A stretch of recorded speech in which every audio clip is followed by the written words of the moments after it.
This community is not just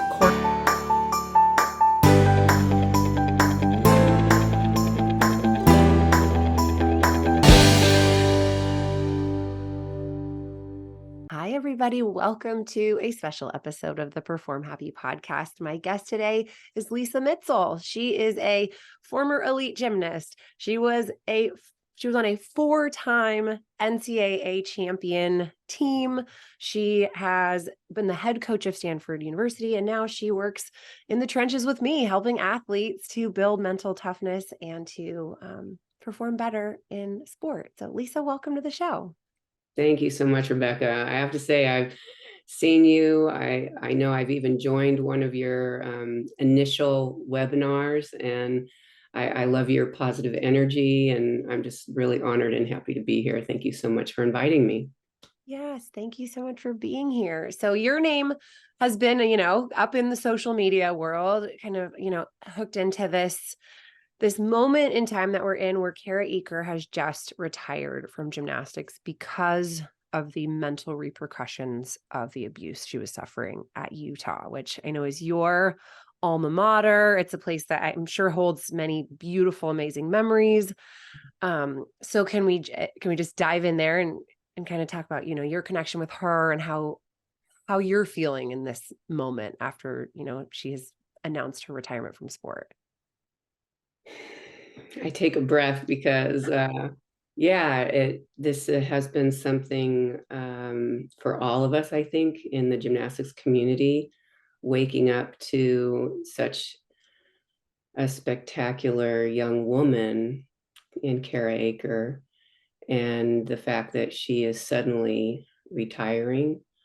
Nobody saw that coming, and I was just getting to know her really well this spring and summer, and because of course I followed very closely.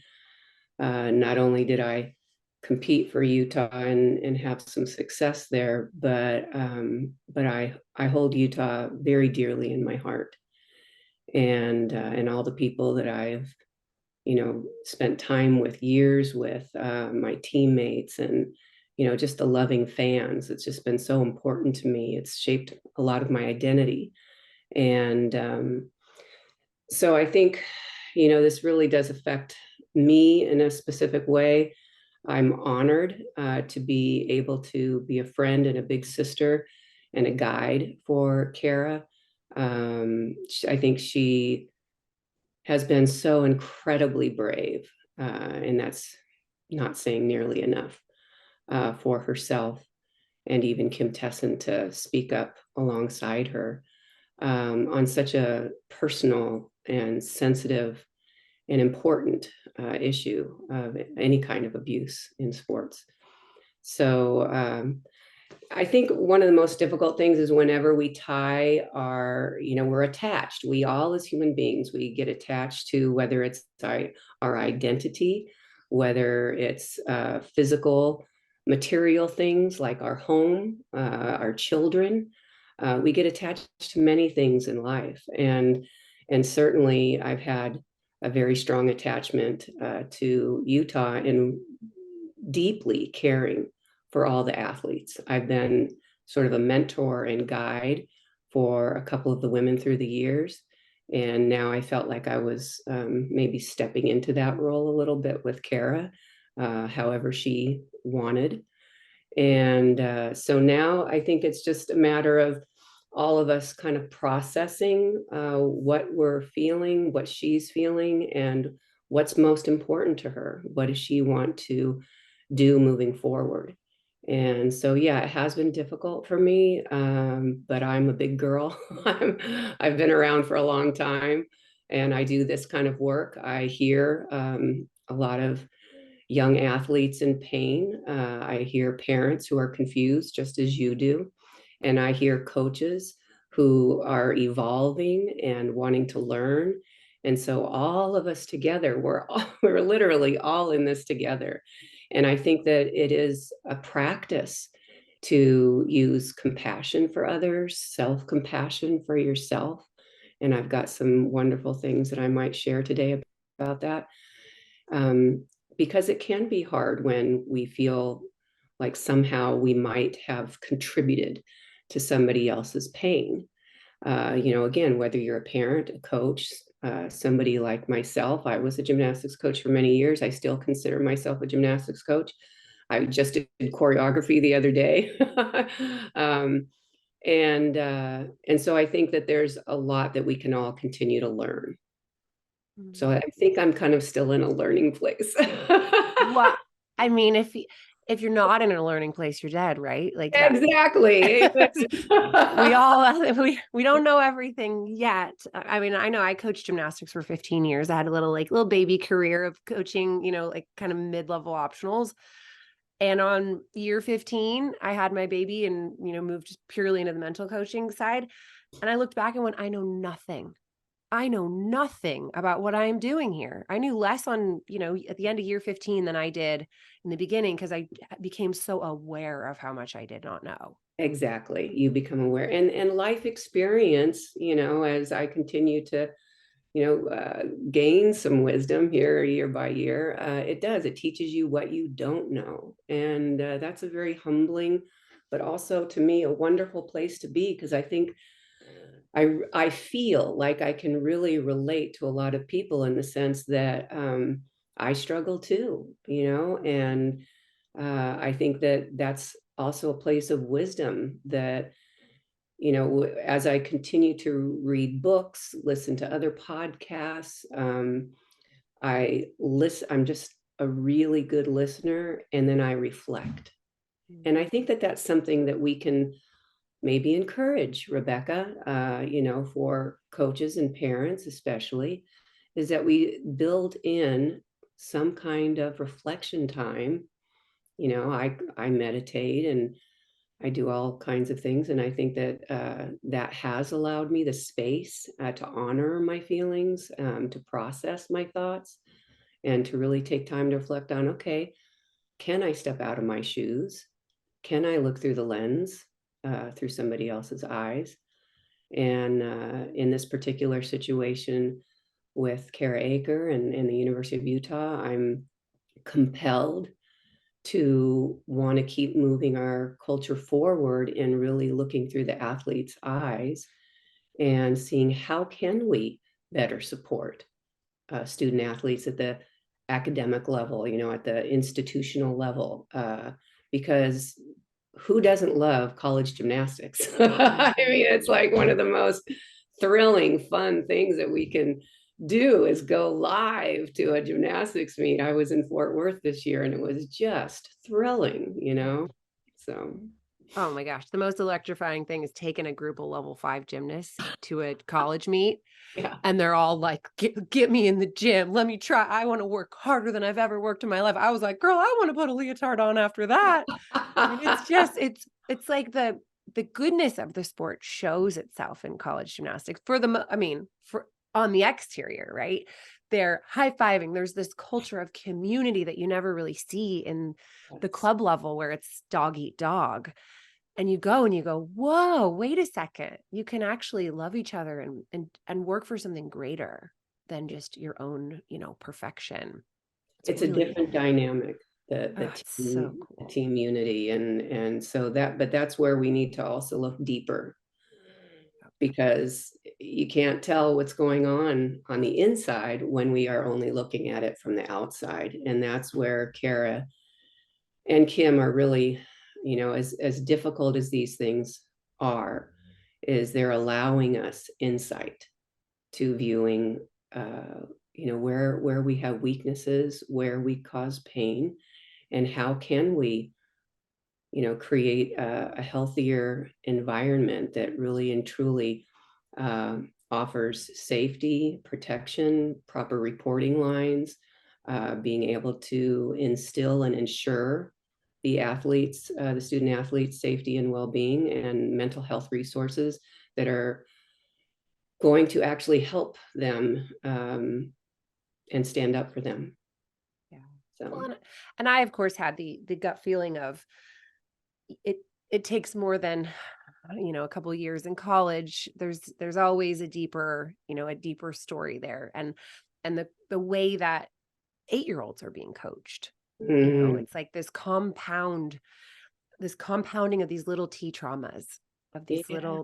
these moments in these kids' lives where they're torn down, or they're told they're not good enough, or they're, just these little moments of just little hurts and little hurts and little hurts in these kids that then sort of build into these house of cards almost. For me, I completely fell apart post gymnastics because I Mm. had just the worst self-esteem, the Mm. worst. I had no confidence.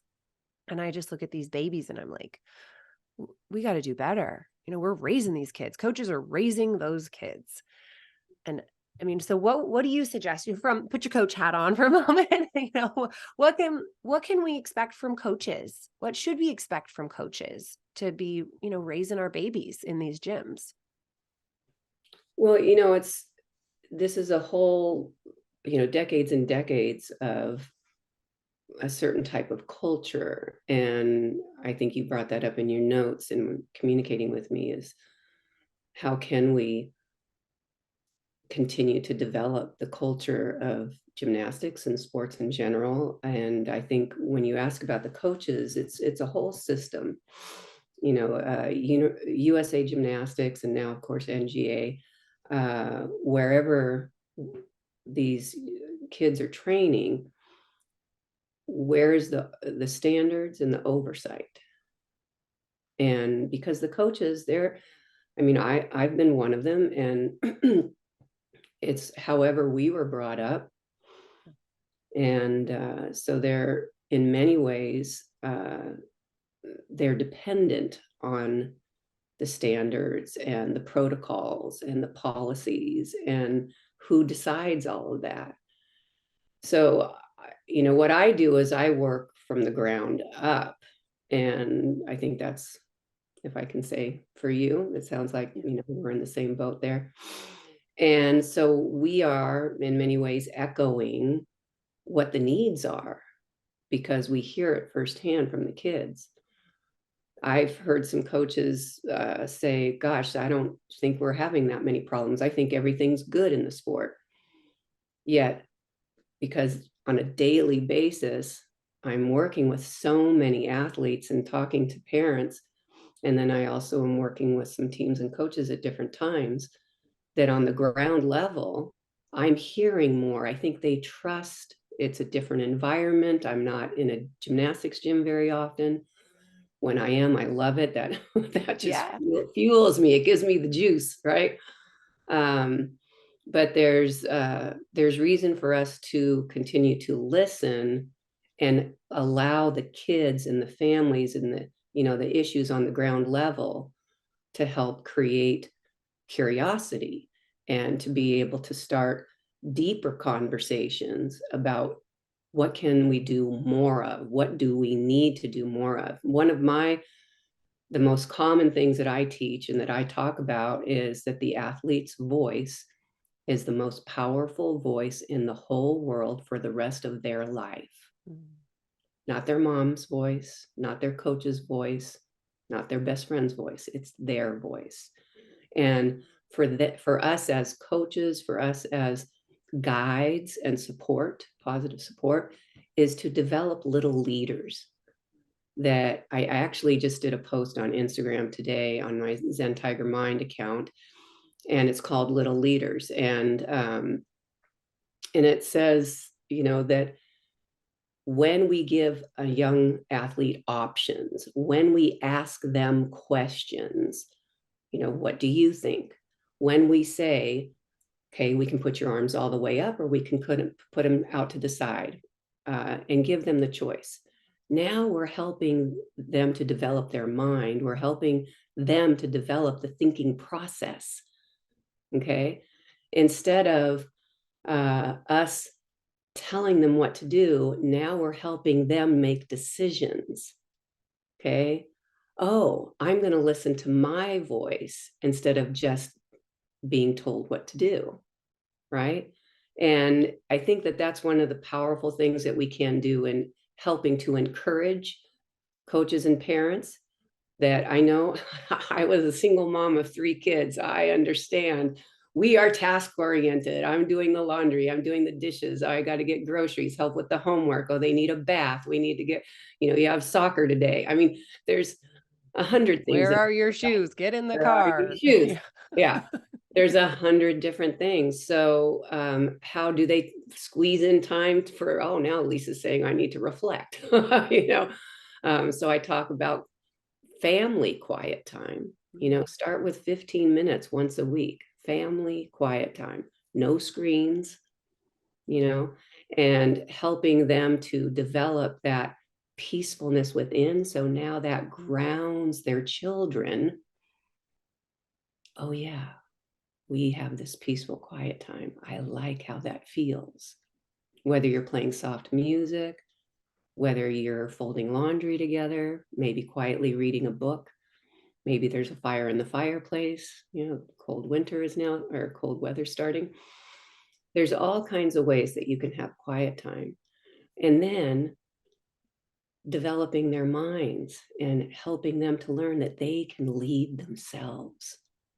So I'm curious what you think about that, and what can we all, and this is sort of just for everybody listening, what can we all do together to emphasize that they are intelligent little ones right now, instead of I am molding this child and they need to listen to me. Okay, you're intelligent right now. I think you can make this decision. We need to keep planting that seed. You are intelligent, instead of, nope, you're not remembering. You forgot again. You didn't do this. You didn't do that. Yeah. Yeah.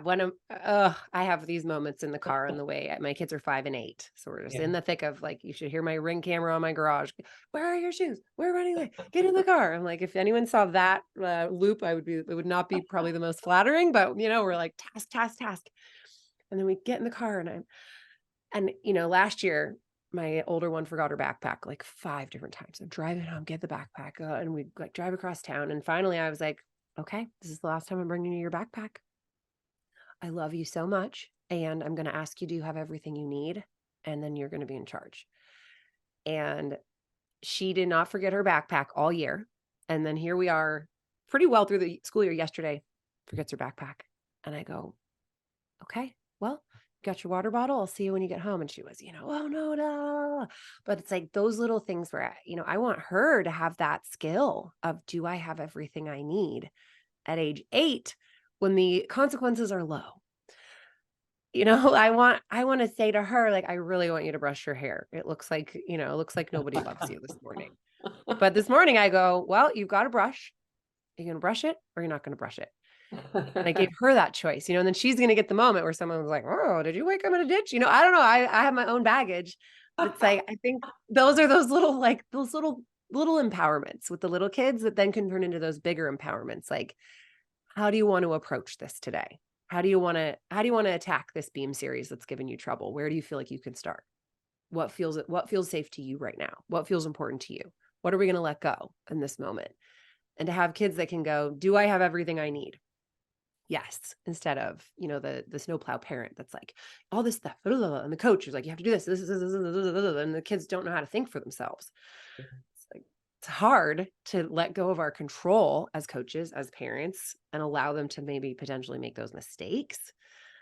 Well, it's not potential. They will make them. Absolutely. They have to. I mean, that's how I made mistakes. Yeah. We all do. I mean, but that's how they learn. If you're learning a handstand on the beam for the first time, you're not going to know where vertical is until you overshoot it. Right. And you have to be willing to do that to then go, okay, good. We found it. Now we back it up to vertical. It's like all of life, we learn from our mistakes.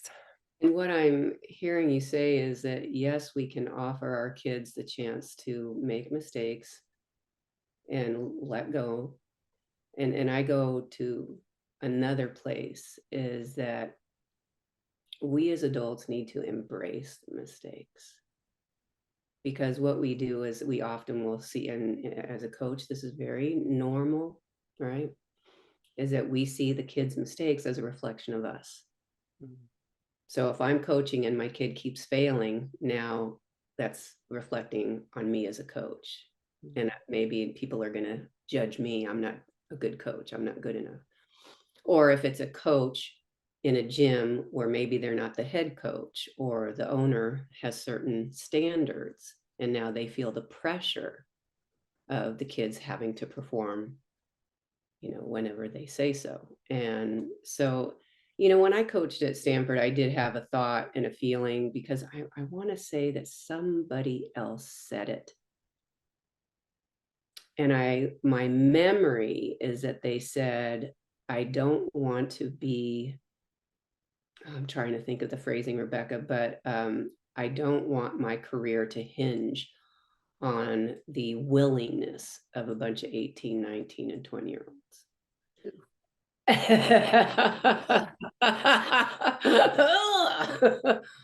And to me, we have to be able to include a child's growth, a child's emotions, okay, at the college level. They're not all of a sudden, seasoned adults when they're 18, 19, 20 years old. Their brains are still developing until their late 20s. So being able to even articulate what their thoughts are, what their feelings are, is extremely difficult for these kids. So it is really up to the adults to say, it's okay if you forget, you're going to learn. I believe in you. It's okay if you fail, or if you, I don't like to use that word around children because that sounds judgmental or awful, right? It's okay if you make mistakes, because I love you no matter what. I'm here for you. But yet, what my view is, and what my perception is that we haven't normalized it yet as far as the culture, because parents can freak out. I mean, I'm working with a beautiful young child, and her mother is so supportive, just a lovely little family. And I called her yesterday because I had to reschedule something, and she had been emailing me, and she said something like one simple line, like, I know I'm feeling frustrated. I can tell. I confess I'm feeling frustrated. And so I told her on the phone, I said, just notice when your frustration starts. And then remember that whatever you're feeling, your child is going to feel it too. Because the energy is real. I've asked multiple athletes up through college, I said, can you tell when you're in the room with somebody else and nobody says a word? You don't even have to look at each other in the eyes. Can you tell when somebody's really angry?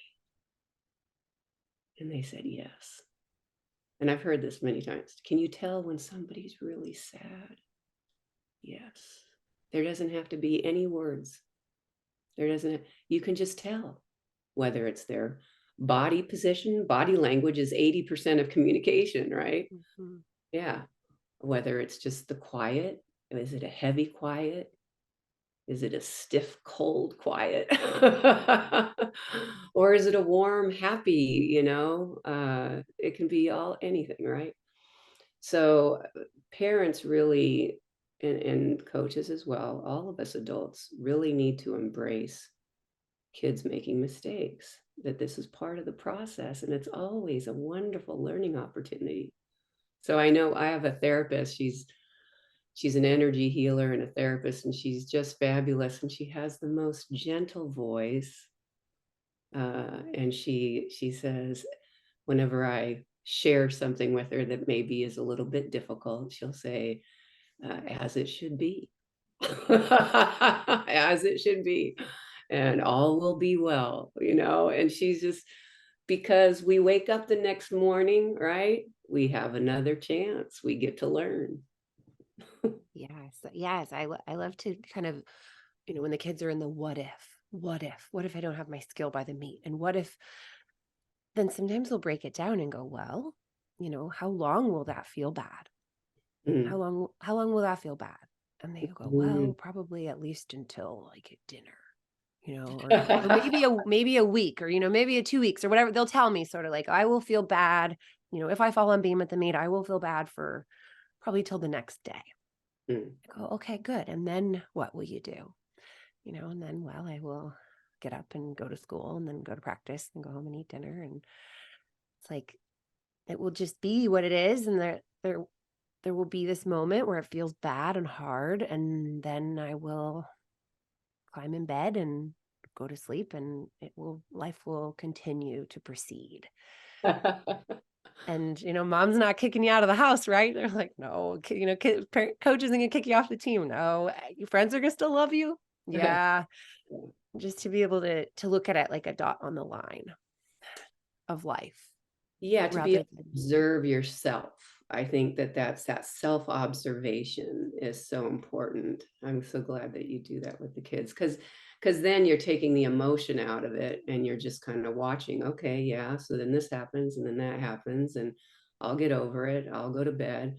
I will have some good food in the morning when I wake up, you know. I will still be loved Yeah. deeply by my I'll love family. you. Yeah.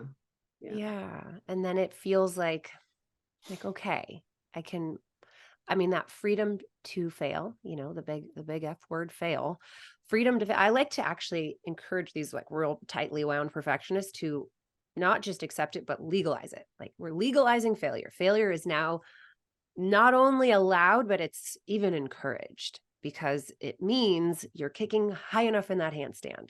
If you go over, yes, you kicked harder. Good, good, good, good, good. Like, what an exceptional fail that gets you closer to that nice, steady vertical. Like that. They look at me like I'm nuts, but I'm like, I've been there. I was a perfectionist. Yes. And you will never find vertical if you're too afraid of kicking all the way over. You'll not be like, Yeah, you 'cause have to. yeah, they'll hold back if they want to be perfect. You know, it's funny that Yeah. you've been bringing up this word. It's such a buzzword in our sport, right? Perfectionism, perfectionist. I actually wrote it down in my notes here. I wrote down perfectionism. Have you read this book, The Gifts of Imperfection by Brene Brown? Yes. Yes. I, Yes. I I don't recommend it often because I would say it's probably, for older teenagers and Mhm. I think her audience probably leans toward, an adult audience, but it's such a wonderful book and she is spot on. This is Brene Brown, for those of you who are listening. The Gifts of Imperfection. Let go of who you think you're supposed to be and embrace who you are. And I think and maybe even in our conversation right now, we will be talking about kids. We'll be talking about how you work with young athletes, young gymnasts, and how I do as well. I also follow a psychologist on social media, and her name is Dr. Lisa Demore. Have you caught Mm-mm. any wind of her? Fabulous, just fabulous. I want to meet her. And she has recently come out with a book called The Emotional Lives of Teens. And I think she tends to specialize in teenagers and especially girls. I think she has other books as well. And she said recently, it was on her social media, and it was another woman, and I didn't go so far because I've had a lot of things going on lately, to see her name and what is her background. But what she said was so profound. And she said, when a child is in distress, it is essential and they were referring to parents, for the parent to be grounded in their own mental health. And actually, instead of parent, I think they said a primary caregiver. But this goes for coaches. I mean, we're in a sport that is high risk, high injury, very emotional, right?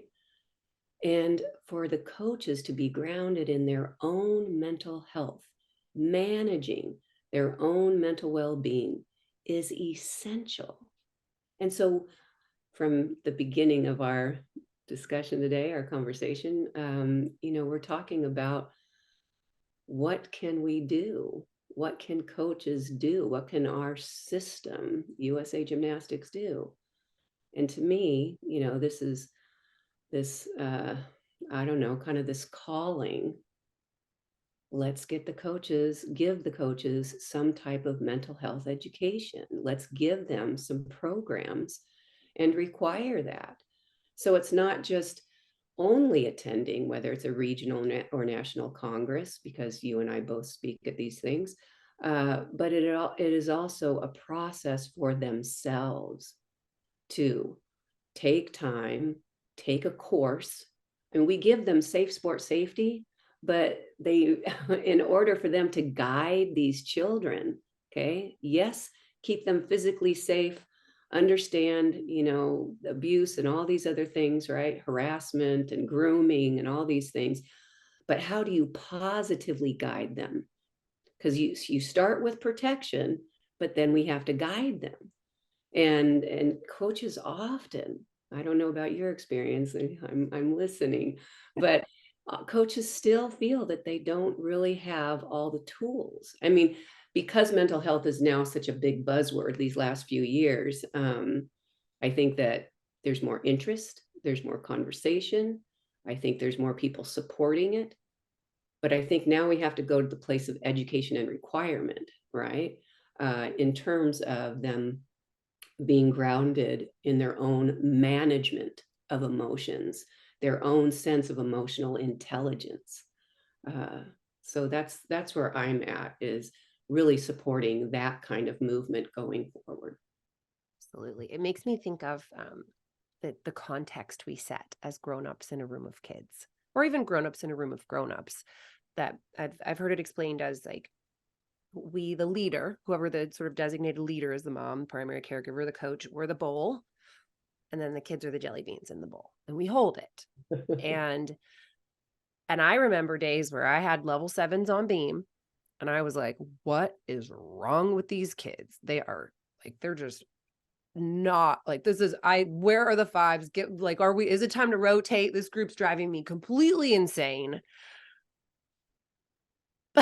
But it's like, if I had that pause, that reflection ability to stop and feel my feet on the ground and feel the sensations in my body. And like, what is this anger? What is this anger? Is it that I feel inadequate because my kids aren't getting on the high beam today, and I'm wanting to blame them because I don't want to feel this yuck in my chest that comes up when I think about how I'm not, there's something not working in my coaching that's making this group feel so unmanageable. It's like, if I had that pause as this, like 23-year-old coach, instead of being like, they're going to vault early, I can't deal with these kids. It's not them, it's them. They're 12. Like, yeah, it's all of us. We all need to have that ability to tune in and go, what is really happening here?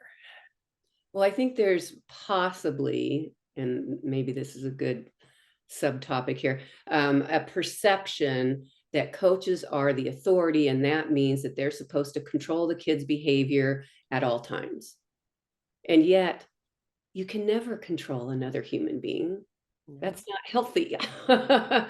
So how can you define, because I know this is in our coaching language, I hear it in conversations often, social media, live conversation, lectures, is what would be a healthy way to have a definition? What is a healthy definition of control? Having control of your group, right? Control with your team, in sport, in practice, in competition, because it's in some gyms they have to ask permission to go to the bathroom and get a drink. In other gyms, no, if you have to go, you can just go, you don't have to ask me, right? So the first one seems like a little bit of control, right? Is that necessary? Is that helping the child to feel that they have the freedom over their own body? I need to pee. I'm thirsty. I'm supposed to hydrate during practice. Do I always have to ask permission? So there, and that's just a lighthearted kind of example, right? But even the choice to say, I'm feeling hurt right now. I want to sit in ice. At a certain age, we need to allow the kids to make these decisions for themselves, and then we need to honor it. and instead of just having constant control. And I think that, historically, coming from the, the 70s and the 80s and stuff, and the Caroli era and everything, I think that we have wanted to be like this complete authoritative figure as a coach. And so that's been the culture. So here we are, 2023, right? And, through Tom Forster, and now with, as far as the highest position in USA Gymnastics in terms of coaching, Chelsea Memel and Alicia Sacramone and Dan Baker, things are evolving. And so I think it's just a matter of what is the perception and how can we continue to balance it, teach the kids and the coaches balance so that they do feel that they're controlling the assignment and the production level, yet we're also allowing the kids autonomy so that they feel that they can make their own decisions over their own person, right? And this is new, right? This is new. Which is insane. It's insane, completely insane that this is a new concept, that I can control my own body. I did not know that when I walked away from gymnastics. I did not know that. And back when I was a gymnast, and I don't know, maybe this is still today, but for a young female and then getting your period, and you don't want to have a coach monitoring anything or knowing anything like that. When I was at the University of Utah, our trainer knew, and then our coach knew and then he would even ask us, and I don't think this is probably not done today, maybe probably not appropriate today, but raise your hand if you're menstruating. It's just like, and it's true, those who train together cycle together. So most of us would be at the same time. So but yeah, having control over your own person, I think that is one aspect of teaching our kids that they're intelligent about themselves. They know what they're feeling. They know what they're, comfortable with, uncomfortable with. We know, you know when you feel safe, you know when you feel unsafe. And that's what we need to teach them so that they can build their own self-confidence, self-knowledge, the ability to make decisions and feel good about them, even if they're not always going to have the best outcome, but to be able to allow that. Yes. Well, and I talk a lot about, fear, overcoming fear, and how slow and steady, that is the way to build lasting confidence in something that's the brain is resisting. Mm. And often a coach will see this kid and go, you can do it. I can see you. It's beautiful with the spot. It's perfect on the low beam. Go on up, do it. You don't need a spot. Go ahead. Yet inside of the kid, it's something no one can see, is that deep sense of, this is not okay. I'm not ready for this. And to have, the coach is like, I believe in you. You got this. It's fine. Go ahead. But the kid is like, I don't got this. Yeah, I don't got this. Yeah. I don't got this. I know I can do it. It's confusing. I don't know why. And so for them to be able to say, coach, I don't feel like, yes, I want to do that. I don't feel quite confident enough yet. And to be able to check in with their own intuition and go, what I think I can do successfully right now is this. Would that be okay? And to have that communication, that dialogue. And you said that so eloquently. What I believe I can be, or what I think I can be successful with, is this. But I don't see a 10 or 11-year-old saying that. And I know a couple now who can get out there and do it. My girl Kinley, who I interviewed not too long ago, she goes in and she's like, I got an idea, coach. What if we tried that? And it's like, yeah. Have those outgoing girls, and they're wonderful inspiration and role models for the others. But I think that modeling that language for the kids, even so, I believe that they need to have something right there in the gym, right, that is going to help give the coaches language, help give the kids the language. So that's why I created the mental power station. And for them to say, on the first line of, there's 4 mats, they're small yoga mats. And the first line on the Oz mat is, and I may not get this exactly right. It's, it's okay to be nervous and afraid. It's normal and healthy. Those are the first lines. And we don't talk like that to our, I mean, maybe some do every once in a while, maybe in certain situations, but in general, the culture is once I spot you and you've got it, then you're supposed to do it by yourself. Don't You know? be afraid. You Yeah, got it. yeah. Instead of, it's normal to be nervous and afraid, it's normal and healthy. It's okay.